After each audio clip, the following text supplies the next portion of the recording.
नमस्कार पुणेकर माझामध्ये आपले स्वागत। सध्या आपण पुणे शहरातील कोंडाव भागामधील गोकुळनगर या ठिकाणी प्रभाग क्रमांक 40 चे उमेदवार रमेश मामा गणगे आपल्या सोबत आहेत। बळीराजा शेतकरी संघटनेच्या अनेक वर्षापासून ते कार्यरत आहेत। महाराष्ट्र राज्य संपर्क प्रमुख म्हणून त्यांनी जबाबदारी त्यांच्याकडे आता आहे। मामा, आज सामाजिक क्षेत्रामध्ये आपण किती वर्षापासून काम करता ते आपण थोडक्यात सांगा आणि कोणकोणते आपण काम केलेले?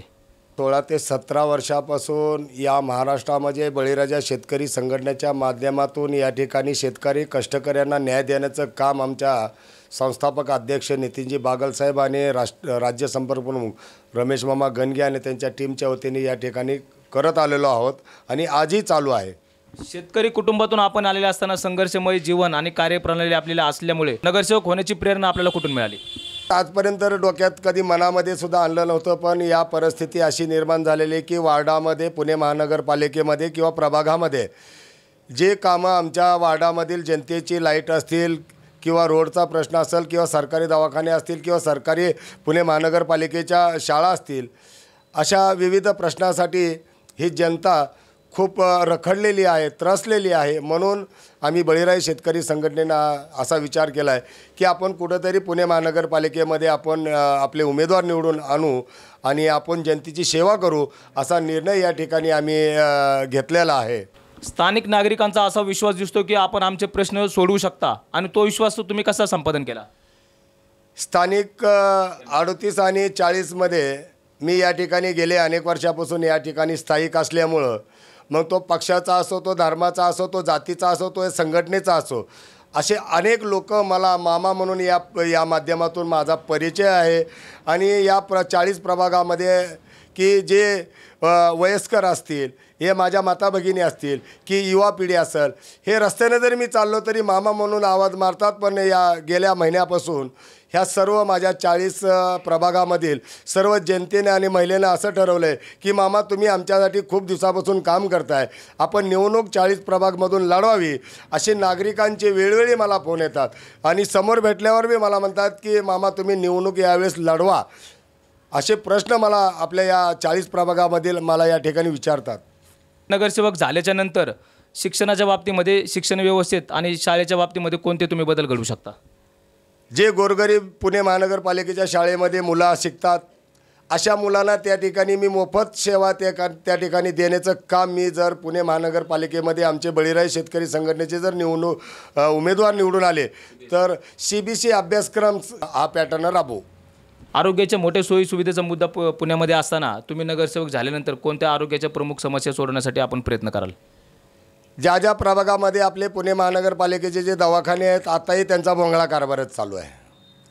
मी तर पुणे महानगरपालिकेच्या आयुक्तावरच ठपका ठेवल की आता तुम्ही या ठिकाणी दवाखान्याचा सर्वे करा, तिथं न डॉक्टर आहे तर नर्स नाहीत, नर्स नाही तर डॉक्टर नाही, आणि एक ही गोळी आहे तर ती नाही।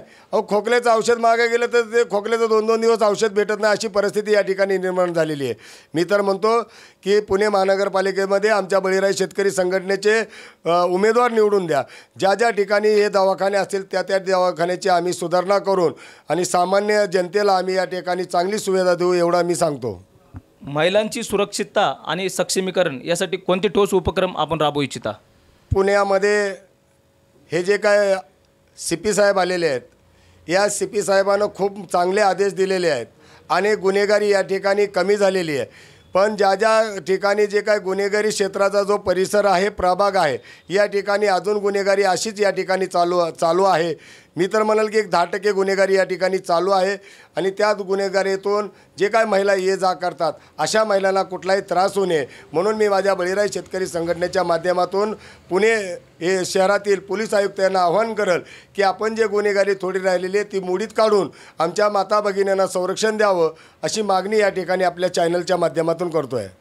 पुण्यातील तरुणाईसाठी क्रीडा सुविधा आणि रोजगाराची संधी वाढवण्यासाठी आपला काय आराखडा असणार आहे? जे युवा पिढी जे काय आता या ठिकाणी काम नाही, त्यांना रोजगार नाही आहे, अशा महिलाही काय आहेत, अशासाठी आम्ही पुणे महानगरपालिकेमध्ये निश्चितपणाने आम्हाला निवडून दिल्यास आम्ही युवा पिढी आणि महिला वर्गांसाठी रोजगार उपलब्ध करून देऊ, एवढं आश्वासन या ठिकाणी देतो आहे। शहरामध्ये झपाट्याने वाढणारी लोकसंख्या आणि त्यानुसार वाढणारे वाहतूक व कचऱ्याचे प्रश्न, त्यावर आपण काय उपाययोजना सुचवाल? कचऱ्याचे प्रश्न तर सर्व जनतेलाच पडलेला आहे. आपण पाहताय ज्या ज्या ठिकाणी जाईल त्या त्या ठिकाणी कचऱ्याचा ढीग लागलेला आहे. ज्या पुणे महानगरपालिकेने ह्या कचरा विभागाला जो टेंडर दिलेले आहेत, हे टेंडर आम्ही जर आमचे नगरसेवक निवडून आले तर ते कचऱ्याचा प्रश्न सोडवण्याचं कामसुद्धा आम्ही बळीराजा शेतकरी संघटनेच्या माध्यमातून योग्य पद्धतीने या ठिकाणी करणार आणि जो कचऱ्याचा अडथळा होतोय तो आम्ही दूर करू. राजकारणामध्ये लोकांना वचन दिलं जातं, पण बघितलं तर आपण ते निवडून आल्याच्या नंतर, सत्तेत आल्यानंतर ते पाळलं जात नाही. त्यासाठी आपण वेगळेपणा कसं दाखवणार?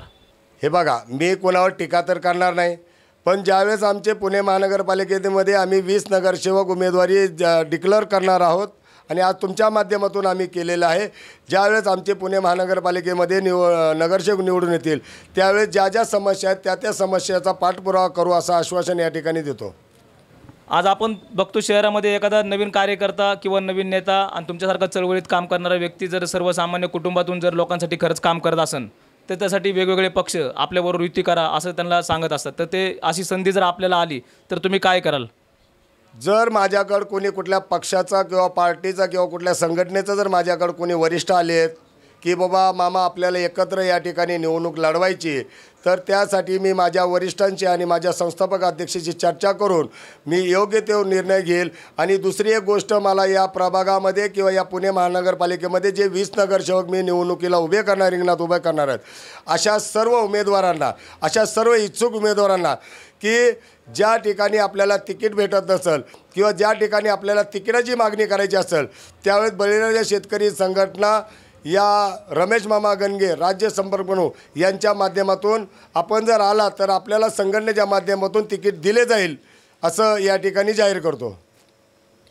शेवटी पुण्यातील सामान्य नागरिक, महिला, युवा वर्ग आणि कष्टकरी वर्ग जो आहे त्यांच्यासाठी आपण थेट काय संदेश द्याल? मी खरोखरच अनेक वर्षापासून काम करत असल्यामुळं मला या सामान्य, मग तो जातीचा असो, तो धर्माचा असो, तो पार्टीचा असो, अशा सर्व सर्व जाती धर्मानं मला या ठिकाणपर्यंत पोचवलं, या ठिकाणीपर्यंत मला आणलं आणि त्यांची सेवा करण्याची संधी या जनतेनं मला दिली. आताही येणाऱ्या पुणे महानगरपालिकेमध्ये मला या बळीराजा शेतकरी संघटनेचे नगरसेवक निवडून आणण्याची संधी आपण द्या आणि योग्य तो आपल्याला मार्गदर्शन करून योग्य तो तुमच्या मुलांच्या असो, तुमच्या वडिलांच्या असो, तुमच्या नातेवाईकाच्या असो, सगळ्याच्या समस्या सोडवण्याचं काम आम्ही मामांच्या माध्यमातून या ठिकाणी आम्ही करू. बळीराजा शेतकरी संघटनेचे महाराष्ट्र राज्य संपर्क प्रमुख रमेश मामा गणगे यांनी बऱ्याच वर्षापासून पुणे शहरामध्ये या कोंडाव परिसरामध्ये शेतकरी संघटनेच्या माध्यमातून काम करत आहेत. तरी त्यांनी आजच्या युवा वर्गाला एक आवाहन केलेले आहे, जर कुठल्याही पक्षाने तुमची चळवळीत काम करणाऱ्या सर्वसामान्य कुटुंबातील युवा वर्गाची जर कुठल्या पक्षाने दखल घेतली नसेल तरी त्यांनी शेतकरी संघटने पक्षामध्ये आपला प्रवेश निश्चित करावा. आणि रमेश मामा गणगे यांनी शब्द दिलेला आहे की आम्ही आमच्या पक्षाच्या माध्यमातून त्यांना निवडून आणण्याची. आज आपण बघतो जी परिस्थिती पुणे शहरामध्ये दिसते ती पुणे शहरातली जी वाईट परिस्थिती संपवण्यासाठी ते प्रयत्न करतील. कॅमेरामॅन यशवंत मी संतोष शिंदे, पुणेकर माझा न्यूज.